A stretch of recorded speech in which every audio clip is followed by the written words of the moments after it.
तो आज मैं आपको एक अनोखी रहस्यमय कहानी सुनाऊंगा। अगर आप चैनल पर नए हैं तो अभी सब्सक्राइब कर ले, क्योंकि यह मेरा दूसरा नया चैनल है।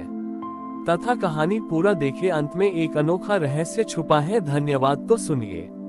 एक दूरदराज के पहाड़ी गांव में, जहां घने जंगल और बर्फीली चोटियां थीं, एक साधु रहता था जिसका नाम तुलसी आसा था। तुलसीदास बहुत ही ज्ञानी और आध्यात्मिक व्यक्ति थे, लेकिन वह कभी किसी मूर्ति की पूजा नहीं करते थे।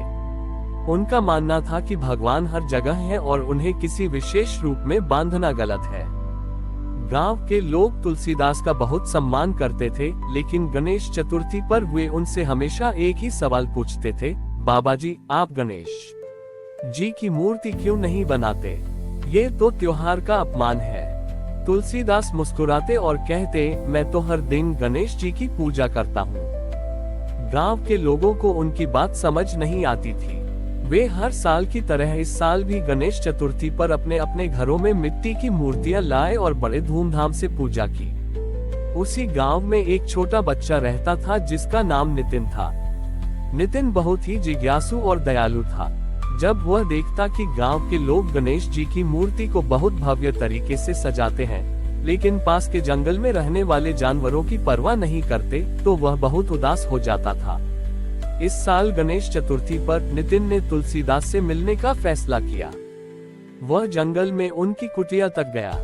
बाबा जी, नितिन ने पूछा, आपकी बात का क्या मतलब है कि आप हर दिन गणेश जी की पूजा करते हैं? तुलसीदास ने नितिन को अपने पास बैठाया और कहा, क्या तुम जानते हो कि गणेश जी को हाथी का सिर क्यों मिला? उद्धरण चिन्ह। नितिन ने जवाब दिया, मुझे नहीं पता बाबा जी। तुलसीदास ने समझाया, हाथी ज्ञान, शक्ति और बुद्धिमत्ता का प्रतीक होता है। गणेश जी की पूजा करने का मतलब है कि हम ज्ञान और बुद्धिमत्ता का सम्मान करें। मैंने कभी मूर्ति नहीं बनाई, लेकिन जब भी मैं किसी भूखे जानवर को खाना देता हूँ या किसी घायल पक्षी की मदद करता हूँ, तो मैं गणेश जी की ही पूजा करता हूँ। जब मैं प्रकृति का सम्मान करता हूँ, तो मैं गणेश जी की पूजा करता हूँ। मेरे लिए ये पेड़, ये जानवर और ये पहाड़ ही मेरे गणेश हैं। नितिन को तुलसीदास की बात सुनकर एक नया ज्ञान मिला। वह तुरंत गांव वापस लौटा। जब गांव में गणेश जी की आरती हो रही थी, तो उसने एक बड़ा कदम उठाया। वह लोगों के पास गया और उन्हें अपनी बात समझाई। अगर हम गणेश जी की पूजा करते हैं, तो हमें उनकी बुद्धिमत्ता और दया को भी अपनाना चाहिए। उसने कहा, जंगल में हमारे बहुत से भाई बहन भूखे हैं और हम यहाँ केवल दिखावा कर रहे हैं। नितिन की बात सुनकर गांव के लोग सोच में पड़ गए। उन्होंने अपनी पूजा रोकी और सब मिलकर जानवरों के लिए खाना इकट्ठा करने लगे। उन्होंने जंगल में जाकर जानवरों को खाना खिलाया और उनके लिए पानी की व्यवस्था की। जब वे गांव वापस आए, तो उन्होंने देखा कि उनकी मूर्तियों के ऊपर छोटे छोटे फूल खिल गए थे और हवा में एक मीठी खुशबू फैल गई थी। ये देखकर उन्हें एहसास हुआ कि सच्ची पूजा दिखावे में नहीं, बल्कि दया और करुणा में है। उस दिन से गांव में एक नई परंपरा शुरू हुई। हर गणेश चतुर्थी पर लोग पहले जंगल में जाकर जानवरों की मदद करते थे और उसके बाद ही अपने घरों में गणेश जी की पूजा करते थे। तुलसीदास और नितिन ने गांव को यह सिखाया कि भगवान को खोजने के लिए कहीं दूर जाने की जरूरत नहीं, वे हमारे आसपास के हर जीव में मौजूद हैं। नितिन और तुलसीदास की सीख ने गांव में एक स्थायी बदलाव ला दिया था। हर साल गणेश चतुर्थी के समय पूरा गांव मिलकर जंगलों में जाता और जानवरों के लिए भोजन और पानी का प्रबंध करता। ये परंपरा इतनी गहरी हो गई थी कि गांव को अब दयालु गांव के नाम से जाना जाने लगा था। गांव की यह अनोखी प्रथा सुनकर एक बहुत बड़ा वन्यजीव संरक्षण संगठन, वाइल्ड लाइफ कंजर्वेशन ऑर्गेनाइजेशन, उनके पास आया। संगठन के मुखिया डॉक्टर शर्मा थे, जो वन्यजीवों के प्रति गांव के इस प्रेम को देखकर बहुत प्रभावित हुए। उन्होंने देखा कि गांव के लोग केवल गणेश चतुर्थी पर ही नहीं, बल्कि हर दिन प्रकृति और जानवरों का ख्याल रखते थे। डॉक्टर शर्मा ने गांव के लोगों से कहा, आपका ये काम बहुत प्रेरणादायक है। हम आपके गांव के साथ मिलकर एक परियोजना प्रोजेक्ट शुरू करना चाहते हैं। गांव के लोगों ने खुशी खुशी सहमति दी।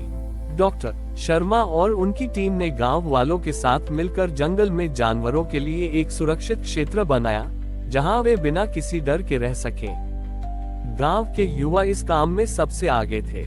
उन्होंने जानवरों के आवासों को बेहतर बनाया और उनके लिए तालाब भी खोदे। ये सब देखकर तुलसीदास बहुत खुश थे। उन्होंने नितिन को बुलाया और कहा, तुम्हारी छोटी सी पहल ने आज पूरे गांव को एक नई दिशा दी है। यही सच्ची भक्ति है। कुछ वर्षों बाद गांव की यह कहानी पूरे देश में फैल गई। सरकार ने इस गांव को वन्यजीव संरक्षण के लिए एक आदर्श गांव घोषित किया। गांव में अब पर्यटक आने लगे, लेकिन वे केवल गणेश जी की मूर्तियों को देखने नहीं, बल्कि प्रकृति और जानवरों के प्रति गांव के लोगों के प्रेम को देखने आते थे। एक दिन जब गणेश चतुर्थी का समय था, गांव के सभी लोग जंगल में जाकर जानवरों की देखभाल कर रहे थे।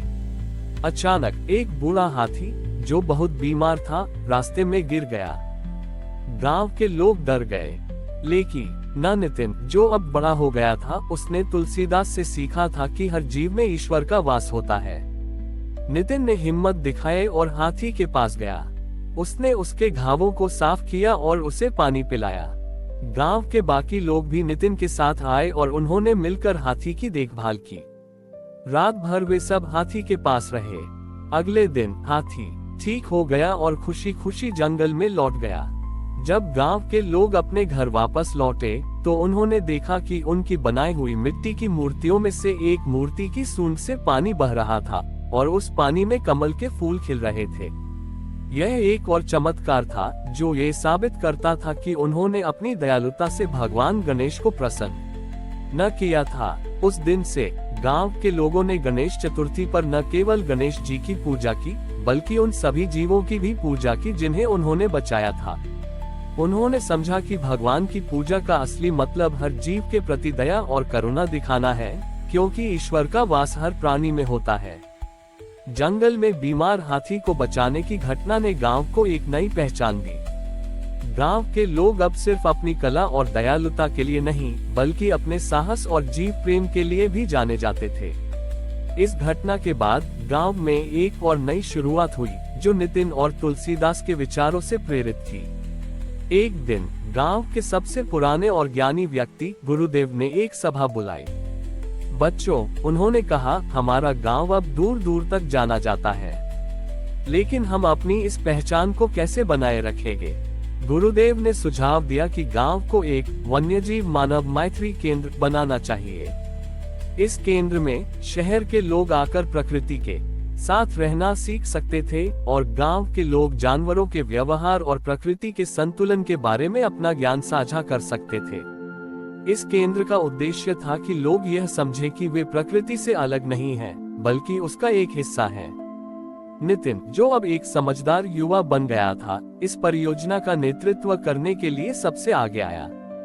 उसने अपने गांव की अनूठी कला और ज्ञान का उपयोग किया। गांव के कारीगरों ने बांस और मिट्टी से सुंदर झोपड़ियां बनाई, जो प्रकृति के साथ पूरी तरह से मेल खाती थी। गांव के किसान आने वाले लोगों को सिखाते थे कि कैसे बिना रासायनिक खाद के खेती की जाती है। गणेश चतुर्थी का त्योहार फिर से आया। इस साल कोई मूर्ति नहीं बनी। इसके बजाय सभी गांव वालों ने मिलकर एक बड़ा चित्र बनाया। इस चित्र में उन्होंने दिखाया कि कैसे जंगल के जानवर और गांव के लोग एक साथ मिलकर खुशी खुशी रह रहे हैं। उन्होंने गणेश जी को उस चित्र के केंद्र में चित्रित किया, लेकिन उनका रूप हाथी के सिर वाले देवता का नहीं, बल्कि एक ऐसे रक्षक का था जो हर जीव को गले लगा रहा था। इस चित्र ने ये संदेश दिया कि भगवान को भव्यता में नहीं, बल्कि हर जीव के प्रति करुणा में पूजा जाता है। जब शहर के लोग इस केंद्र पर आए और उन्होंने इस चित्र को देखा, तो वे भावुक हो गए। उन्होंने अपनी आंखों से देखा कि कैसे गांव के लोगों ने गणेश चतुर्थी के असली मायने को समझ लिया था। इस कहानी ने ये सिखाया कि भक्ति केवल पूजा पाठ या त्योहारों तक सीमित नहीं है, बल्कि यह हमारे हर दिन के कार्यों और विचारों में होनी चाहिए। और भगवान गणेश, जो ज्ञान और विघ्नहर्ता के देवता है, हमें ये सिखाते हैं कि हमें अपने रास्ते में आने वाली बाधाओं को दूर करना चाहिए और जीवन को ज्ञान, करुणा और प्रकृति के साथ सद्भाव में जीना चाहिए। हमारी और भी आध्यात्मिक एवं अनोखी कहानियां देखने के लिए हमारे चैनल पर जाएं तथा धार्मिक एवं पौराणिक अनोखी कहानियां हमारे चैनल पर है। कृपया जाके देखें तथा हमारे चैनल को सब्सक्राइब करके रखें और वीडियो लाइक जरूर करें। धन्यवाद।